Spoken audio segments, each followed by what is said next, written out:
Roller Podger, my friend,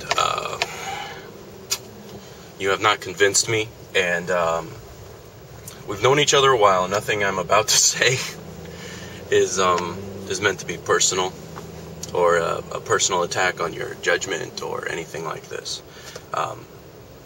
What I'm about to say is an attack on your concept, or the general concept, and perhaps I can win you over.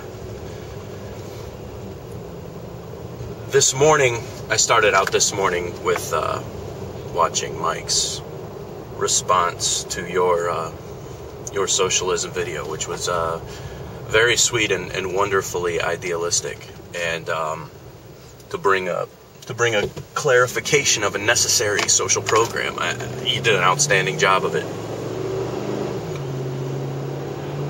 Then I watched Mike's video where he sort of kind of let you off the hook, let you pass with the whole union thing, and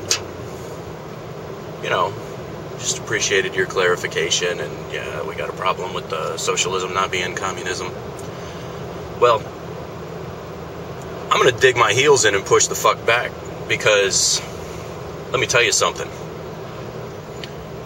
The unions, the union that you talked about getting their heads beat in by the Pinkertons while they were fighting for working for a 5-day work week, and all the noble efforts of a fair working man's wage.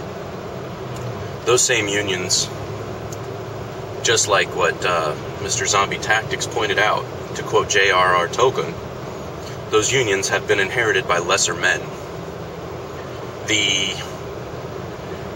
And no insult to the unions as a whole. I'm not trying to throw the baby out with the bathwater. I'm sure there's some stewards that are decent, and I'm sure that there's some union workers that are fine. But when you talk about Junk Gun Drunk up there in Chicago hanging iron for $4,000 a fucking week, hanging iron for $4,000 a week, the guy has a hammer on his belt. I'm not saying that what he does isn't important. However, if you're walking around with a hammer on your belt, odds are what you're doing isn't maybe not worth $4,000 a fucking week. Holy crap. When Old Grey Wolf tells this story about when he was working with the union, he got paid $35 an hour to direct traffic or something or other. And because there was a particular holiday, he rated double time, and rating double time got him $60 a damn hour.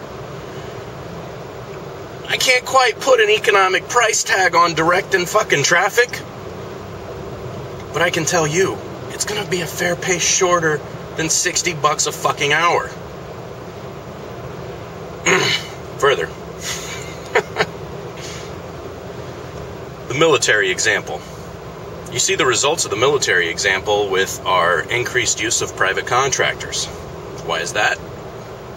Because the military is slowly but surely in its more technical programs and some of its more technical jobs is slowly working itself towards incompetency, as the program is inherited by lesser men. I'm not saying that there's not some good guys. There are. And those of you who have been in the military know what I'm talking about. Everybody's had experience with a dumbass sergeant major who's in charge and who lays down these ridiculous directives that doesn't make any fucking sense, and the guy's obviously a dipshit. I know you've had that experience with a second lieutenant with 90 days of experience being in command of men that have 3 combat tours. What the fuck, man? Yeah, socialism. There you go. My fire department experience. A few years ago, I was working a salary job as a lead guy at a little aftermarket shop, and I wasn't making very much money, and we were slowly running behind, right, in personal finances. My dad says, "Hey, my friend is with the fire department or Marion County North there, Marion County Maintenance," and he's like, "Hey, they are going to be starting a new program where they are going to be restoring older fire trucks instead of purchasing new. And what they're looking for is mechanics with fabricating experience, suspension experience, that sort of thing, so they can restore these older trucks and save the county money. He says the job is yours. Give him a call, do this, do that. So,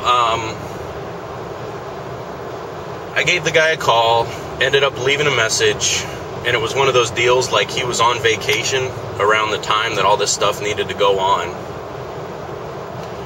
And I left a message, I called this person, I called that person, and I sent I printed out and I sent like a long form application in to the county job employer deal. Well, when he came back, he's like, "What happened? Why aren't you da-da-da-da-da?" And I'm like, "What do you mean? I sent the application, I left a message, they never contacted me again, you know?" I was like, "What the hell's the deal?" Because I had not sent an online long-form application through this very specific website for employment, and because I had sent just a paper application and talked to people, I did not qualify for the job. Now, is that necessarily saying that there's lesser people in operation of it? No. I'm saying that the framework of this socialized organization is such that it ends up screwing itself. Imagine you build this big-ass boat that gets, I don't know, how does boat fuel economy go? Like, how many gallons an hour? You build this big-ass boat that needs to operate and uses 10 gallons an hour, but the fucking fuel runs low and the bitch sinks, you know? I don't know, that's a stretch of a metaphor there, but if there is a community-wide program, it cannot just blindly be allowed to continue to exist. A sheriff's department operates and enforces laws from a community bond, like the community bonds an organization to provide a specific service. It's not just an automatic community service where the piece of paper says you do this, you do that, you got the job. Fast forward to today, what's Marion County up to? They were never able to get that program of restoring the fire trucks off the ground. I'm not saying that me personally hinged on that. I don't think of myself as that key to their success. However, if that's kind of the treatment that the other mechanic fabricators got, they probably had a hell of a time trying to find people. Because, shit.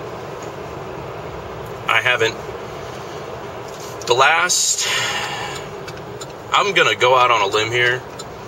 The last 3 jobs that I've had, I did not even fill out an application before I was hired. You know, I walked into the man's office. He's like, "Hey, here's what we need." And I was like, "Hey, here's what I can do." He's like, "All right, that's cool." And then a couple weeks down the road, he's like, "Hey, could you do me a favor? So-and-so in personnel need you to fill this out." And that's how it's been. What really set me off this morning is, you know, we're talking about the socialism thing, and Connor, you mentioned unions, and then I wake up to this BS with Wisconsin and Ohio, man, and I'm thinking, you know what? I'm a straight commission employee. A car doesn't come into my bay, I don't get paid, right? My land taxes continue. I pay land taxes for these teachers to do their fucking jobs. And you know what? And you're marching around with a little sign, "You ain't teaching my daughter." If I don't have work, I don't get paid, period. And I have a very unique understanding of the economy in that fashion. And Connor, you looking to be a shop owner eventually, or I mean, you have been. It's very nice to think, well, I want to give my men a fair wage, but if the work ain't coming in, then the pay just ain't there, man. And you can't... The golden goose. What killed the golden goose? When it quit laying golden eggs and the king decided to cut it open to see where the fucking eggs came from. That's what killed the golden goose. Peace. Peace out. I'm sorry, Podge, but, you know, I'm just saying, man, I love you to death. And none of that was meant to be personal. I hope you get my point. I'm just saying, man. Holy crap.